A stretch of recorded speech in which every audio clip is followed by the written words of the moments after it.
I'm sick of it. We are really discounting greatness as Steph Curry is playing in the league right now. And I need Steph to go ahead and get this finals MVP.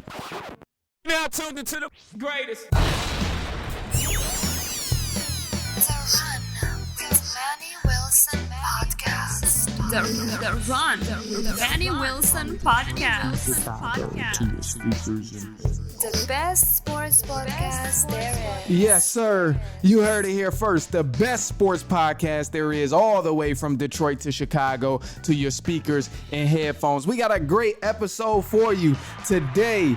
Oh my gosh, on June 2nd, 2022. But before we do anything, we got to jump into the callers, man. I'm excited. I'm a little distraught because of this NBA Finals, man. I was having a tough time trying to figure out which team is actually going to win and who I'm going to mark my prediction with. But let's jump into the callers. Maybe they might help me out. See what's going on. Let's do it. All right. Here's the first one. What's up, Manny, bro? It's your man Boots, man. What's going on, bro? Calling in, man. I want to let everybody know Celtics in 7, man. Ooh. Steph ain't getting no Finals MVP. Ooh. Mark my words. Whoa. Hold on. Why'd you have to go to the Steph slander? That's my thing. Why did you have to go to the Steph slander? You did not have to do that part.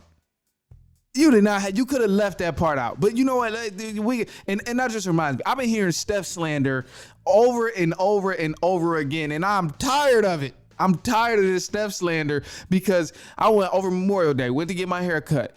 And people in there, you know, we kicking it, talking about the games, NBA Finals, and then all of a sudden I hear, is Steph really overrated, and Steph really not the guy who people think he, like, what's up with all of this Steph slander? No. What's up with all of this Steph slander? Damn it. Like, why? What's going on? And I get it. You may want the Celtics to win. You may not even like the Warriors, but damn, do we got to slander Steph in this? Like, this is the unanimous MVP. Come on now. Unanimous. Ain't nobody else did all of that. Ain't nobody else shooting like Steph out here. Come on now. And look, I'll put it this way. So you said Celtics in 7. And I agreed. I'm like, okay, well, maybe Celtics might win in 7. But the conversation since we've known who's going to go to the finals between the Celtics and the Warriors, ever since I've been hearing all this damn Steph slander, it just makes me sick, man. It's making me sick. Because Steph Curry ain't do nothing to nobody. Steph Curry does nothing but play basketball in the way that he's supposed to in his great system that Steve Kerr has with the Golden State Warriors. But yet all he does is get slandered for it. Steph don't show up for the finals. Steph ain't got no finals MVP. Steph is trash for real. He wouldn't be nothing without the Warriors. These are terrible things I'm hearing about the Stephen Curry and the slander. And we're not tolerating that no more. We're done tolerating Steph slander. No. We're done with Steph slander. I'm not having it at all. Now, back to what you were saying. So Celtics, you said Celtics in 7. That has to be no. And I started off chill. I was kind of chill. But you know what? I absolutely know my decision now. I think it's going to be a great series. This is going to be one of those series we have to take game by game, regardless of who you think is going to win. You may say the Celtics are going to take it in 7. You may say Golden State is taking it in 7. But either way, this is going to go game by game. When you look at the competition that both of these teams have played amongst the playoffs, one of these teams have played a bunch of subpar teams. When you look at the Warriors, they beat the Dallas Mavericks. They beat down on the Memphis Grizzlies, beat down on the Denver Nuggets. None of those teams are really elite when we talk about the playoffs. Especially, or when we talk about this season, I put it that way. They're not elite teams. They don't have multiple people you have to worry about. They all had one star, if that, and if they were even healthy. But as far as the Warriors, their journey was definitely easy getting to the finals. And that's ultimately what it's going to come down to, because now they have to play competition. This is their first real shot at playing distinct competition in the NBA playoffs for this season. You play the Memphis Grizzlies, yeah, it's tough, whatever. No Ja Morant. You play the Denver Nuggets, you got the MVP Nikola Jokic on there. And who is the Dallas Mavericks? You only got to worry about Luka Doncic. And let's be honest really quick, y'all. The only team who was really supposed to play the Warriors was the Phoenix Suns, but they wet the bed when they went against the Dallas Mavericks in Game 7. So as far as that, and then you transition over to the Boston Celtics, you look at their team, and this is kind of why I favor the Celtics in a second, but I'll get to my pick in just a second. This is why I favor the Celtics, because when you look at their journey and what they're doing, they've had a huge, tremendous, hard fought, like crazy type of journey that they had to play. They had to beat the Brooklyn Nets with KD and Kyrie, regardless of what you say and if they were ready to play or not. They still had to beat that team. They had to go play the Milwaukee Bucks with Giannis Antetokounmpo. He's never going to be easy to eliminate. And then you talk about, oh, well, Chris Middleton was hurt. Don't be fooled. The Milwaukee Bucks still have a great team. They still had Drew Holiday sparking up. They still had Lopez hooping. They still had Portis. And not only do they have these key players, they have a system over there. People talk about, oh, well, Giannis is this and that. But ultimately, the Milwaukee Bucks, they have a good team and they play good team ball. That's what makes them so valuable. And that's what makes them still great contenders, even though they lost Chris Middleton. And then now you look at Miami the other day, who they just had to, or the other week, who they just had to beat out. Miami, they won in game, or Celtics, they won in Game 7. But out of those 7 games, it was still a hard-fought game. And you can say what you want about the Miami Heat. Each one of these teams that the Celtics beat, when you look at the Miami Heat, the Milwaukee Bucks, the Brooklyn Nets, all of those teams are better than any of the teams the Warriors had to play this entire playoffs. If you put those teams in a series between the losers, I guarantee the Eastern Conference teams come out on top.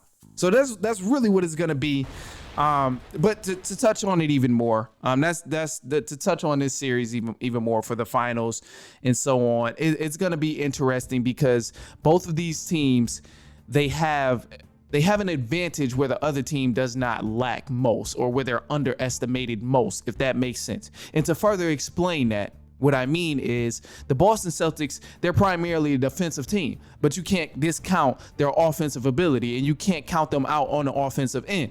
And for the Golden State Warriors, when you flip it around, they're primarily an offensive team, but you can't really count them out on the defensive end. So it's going to be tough to see which team really pulls it out. And if you ask me, I'm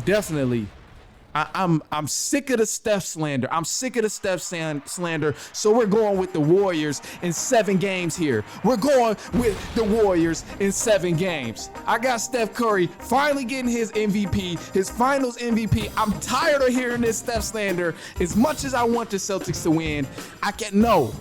I need the Warriors to win this series because I'm sick of this Steph slander. I'm sick of it. We are really discounting greatness as Steph Curry is playing in the league right now, and I need Steph to go ahead and get this finals MVP. We're done talking about it. We're done with it, man. Celtics and Warriors, this is going to be a great series. Ultimately, it's going to be pound for pound, punch for punch, blow for blow, however you want to look at it. It's going to be a great series, but we got the Warriors coming out on top. They got the experience. They got it. They got the experience. And then you look at these other teams here, not many teams win on their first time going to the finals. So we definitely riding out with the Warriors. Let's do it. So we're going to jump into a quick break. We'll be right back.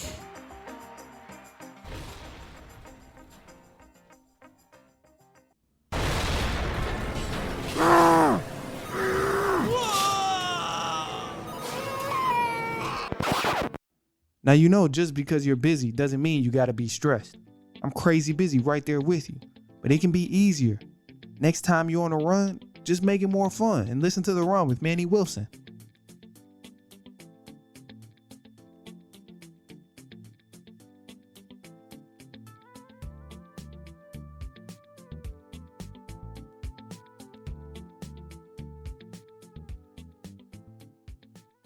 Now tuned into the greatest.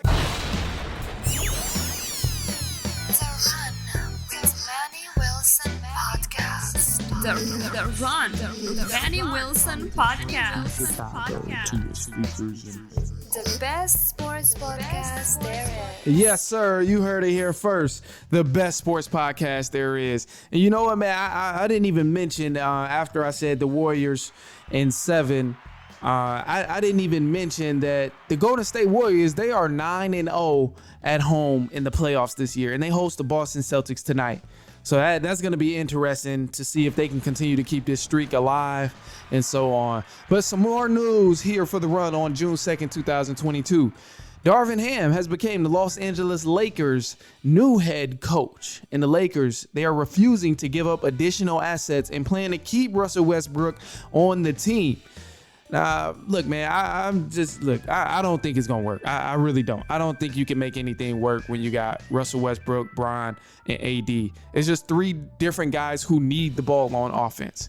Neither one of those guys are going to play off ball and really be effective. So to me, I don't really think it's going to work. But hey, new head coach, he may implement a system that actually works for the Lakers. But it'll be interesting to see. The Lakers, they bring the pressure. So if he don't have some results in 2 years, they might be looking at another head coach, the way the Warriors roll.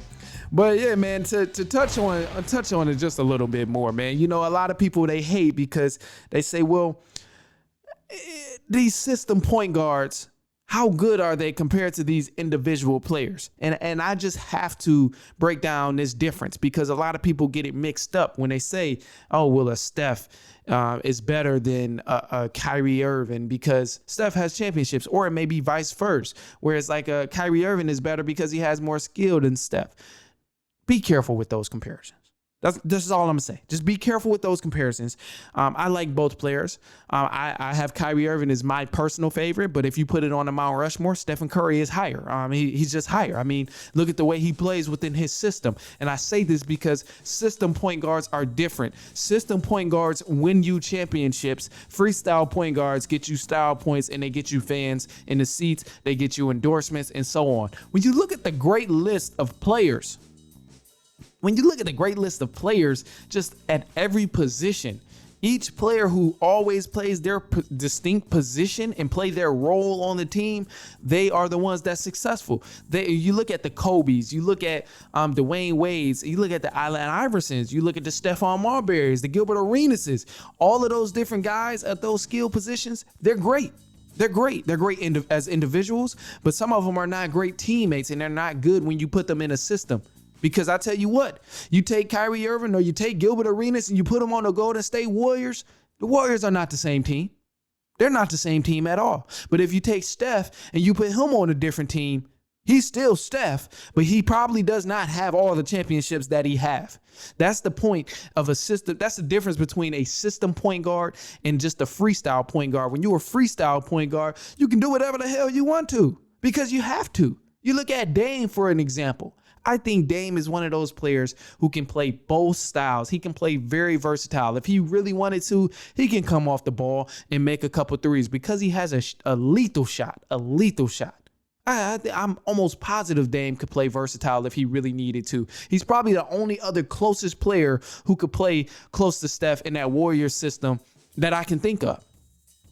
But because he's not in that distinct system and he's with an offense that has to be freestyle in a team where he doesn't really have any help, he has to just do it all, which is why we see the 50-point games more often. We see the 40 balls. We see the 50, sometimes 60 balls from Dame Lillard because he has to do it. If he's not doing that for that freestyle offense, we're not seeing them win anything. We're not seeing Portland even get to the playoffs and get those game-winning buzzer beaters that we see.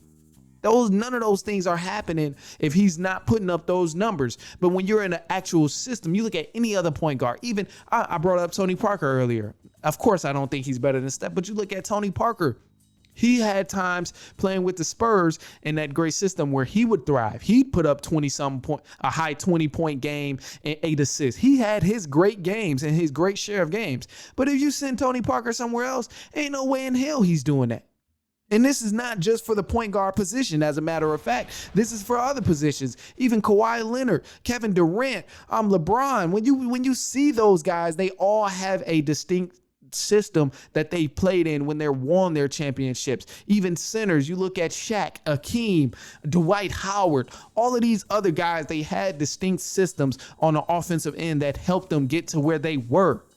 That's the key difference when you talk about a system point guard and a freestyle point guard. And ultimately, when you look at who's on this Mount Rushmore, Because you can say Magic, Isaiah, you can say all of these other guys for this Mount Rushmore, but ultimately it comes down to what you base it upon. If you're talking about straight skill, then of course you might look at Kyrie Irving as the best. I personally do when you talk about straight skill that's coming to the game of basketball in terms of point guards. At least for point guards. When you talk about straight skill, and it's different for every position. It's different for every position. When you talk about straight skill, you can pick out a particular shooting guard based on straight skill. You can pick out a particular power forward based on skill, a particular small forward based on skill, all of that. When you base things upon skill, you're going to be looking at a completely different Mount Rushmore. But if you're going based upon who's most valuable to their team and who can bring the most to their team and the system, who can adapt better and who can be more versatile when playing for a particular team, that's a completely different story. Completely different story. Because now you're not basing it on who can shoot better, who can dribble better, who can do this better. You're basing it on how can he adapt? Does he have the IQ to be able to adapt? Does he have the IQ to be able to make the right plays when he has this guy on the floor? When he doesn't have this guy on the floor, can he make the right plays? It's a different type of ball game when you base these things on system point guards and freestyle point guards, but not even point guards, freestyle players or system players. It's two completely different things. So be careful when you're out there debating. Don't get caught up in too much. I did it. It happened to me, man. I was at the barbershop just debating. And I'm like, look, man, we on completely two different pages. I'm like, are you talking about his skill set or are you talking about just his ability to play? Don't get me wrong. Some people may be ignorant. They may just be like, overall, he's better. And they may throw a damn Tony Parker over Steph Curry, which is just, I still can't believe it. But no, man, I appreciate you. I appreciate you for sticking with me. If you've been hanging with me for this long, definitely tap in. You guys got to give the number a call as well. Go ahead, especially if you've been hanging with me for this long. You got to make sure your voice is heard on the show. Even if you just call in to say what's up, man, it don't even matter. I'm going to respond. All of that. You can say, what's up, man? I like the show, or what's up, Manny? I hate the show. Either one is cool. Just give us a call at 219-413-9405.